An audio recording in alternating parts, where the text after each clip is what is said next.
Еве ја приказната која што ви ја видивме, имено од дипломиран економист до IT програмер, дека кариерен развој е можен независно од факултетската диплома, докаса нашата следна соговорничка велам добро утро за Марина Трајковска. Добро утро Марина и добре ни дојдовте. Добро утро. Споменав дипломиран економист. Како и кога свативте дека економијата не е за вас? Малце ќе звучи чудно, ама може би од прв ден на факултет. Тогаш зошто падна одлуката на економија? Тешко прашање, но ето така се случи. За среќа се запишав на e-бизнес, кој што имаше малку некаква допирна точка со IT секторот и од таму се почна. Значи, најомилен предмет мене ми беше веб дизајн, кој што имаше малку програмирање.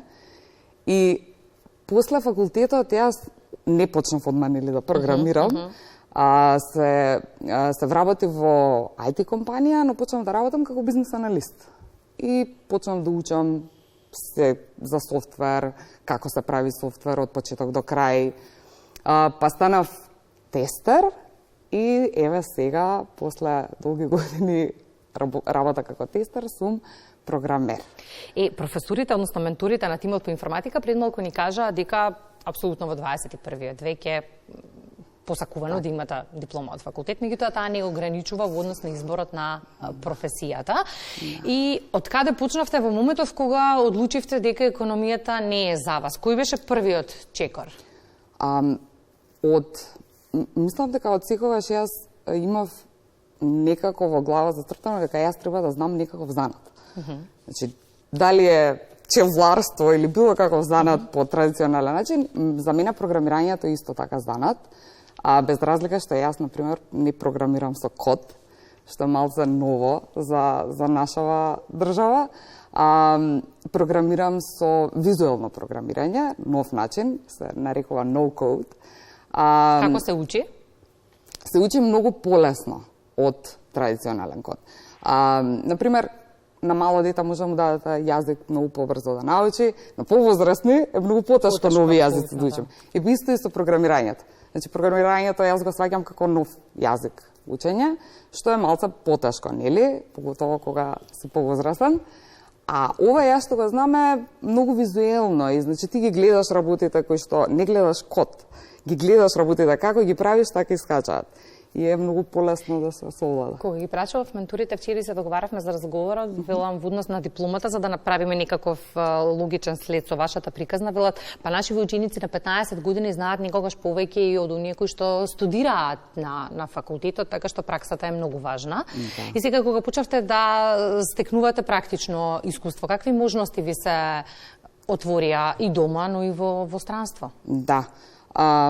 Јас во IT компанија кога работев тук, во Македонија, и не можам да се пожалам, стварно, одличен е пазарот за IT секторот, но почнав да работам како фриленс и ремоут, уште во 2016-2017, и буквално ти се отвара светот. Таму и пазарот е многу поголем, но имаше многу повеќе можности, онака како баш limitless со опциите. И многу повеќе можности за што да работиш, не си ограничен во смисла на технологии, како што, например, јас не бев ограничена за Bubble технологија. Bubble е непозната за македонскиот пазар. Јас, например, не можам да најдам работа тука. Мене ми е надвор пазарот и работата, специфично во Америка. Ама да, нуди многу повеќе можности кога ќе се отвориш кон светот и нема да имаш некои лимити и рестрикции во глава. Добро, и еве сега ни кажавте дека и пазарот во Европа и во Америка е многу поотворен за работа, да. Но реалноста е дека и овде може да се работи, и овде може да се најде работа, и овде секако има недостаток на работна сила. И сега доколку треба да извагате, треба ли подобро работодавачите, ајде да го формулирам вака, треба ли работодавачите по-сериозно да размислуваат во однос на тоа што им нудат на своите работници за да ги задржат овде на нашиот пазар на трудот? Одлично прашање. Според мене да. Значи, јас сум многу среќна што на економскиот факултет кај нас во Скопје се придава баш таков tool no code, Webflow, кој што е баш многу модерен, се користи надвор од Македонија и студентите уште од сам старт се запознаваат со такви некои нови технологии, да речеме. Компаниите полека кај нас се отвараат кон тие нови начини на програмирање, и мислам дека и мора, заради тоа што со AI, со Artificial Intelligence, многу брзо се менуваат работите. Буквално од недела за недела, не знам, пред една недела искочи, се вика курсор AI, што буквално ти пишуваш на англиски јазик, Simple English, направи ми веб страна и за, не знам, за продажба на артикли, и ти ја прави многу, многу добро. И кога се одлучивте за промена, кариерна промена, после еве известни години, мотивирате млади, ве прашуваат, да речеме, блиски, познаници, што треба да направам, од каде да почнам? Па мислев дека ќе се најдам во професијата за која што студирам, но сепак тоа не било за мене. Да, многу прашања и поготово што јас релативно касно се префрлив кон програмирање. Имав некоја основа претходна, нели, со мојата струка, но да, ме прашуваат млади постојано им давам материјали. Многу сум среќна што сега со мене почна да работи една девојча, за да ја учам, да можам, нели, понатаму да можам и работа да ја давам, тоа што имам премногу како фриленс проекти.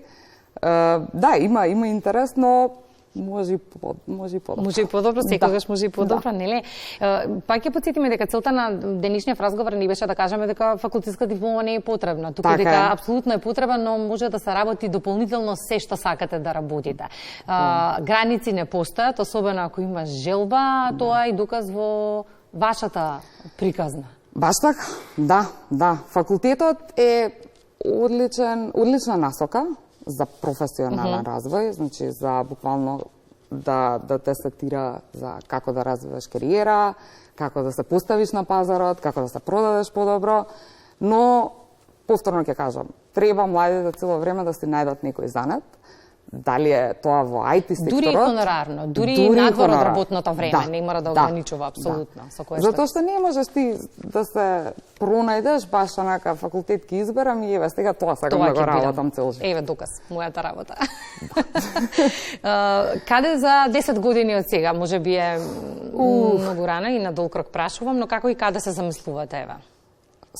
Вчера баш го дискутиравме тоа, со оглед на тоа дека сега со AI револуцијава се менуваат работите од недела за недела, многу е тешко да се одговори на тоа прашање. Значи, буквално... Овде или во странство? Ајде да го преформулирам. И на тоа не можете да ми одговорите. Каде сакате? Мислам дека во странство, специфично Америка, само заради тоа што моментално пазарот мене ми е таму. Што би ве натирало да бидете тука во оваа професија? Интересно прашање вака. Па може би некои промени. Јас, например, мене ми беше многу тешко, имав собствена агенција за развој на софтвер. Специфично работевме со Bubble и ми беше многу тешко да најдам кадар од овде. Значи подобри услови, подобри можности и повеќе колеги кои што ќе имаат искуство на оваа тема за да може да работите заедно. Да, точно. Ништо не посакуваме успех, па со следниот нов чекор ќе дискутираме, ќе анализираме овде Македонија наутро. Така. По можности има само доколку се сака, нели? Точно. Благодарам многу, Марина, за гостувањето во Македонија наутро и што ја споделивте вашата приказна со нас. Ти благодарам за поканата.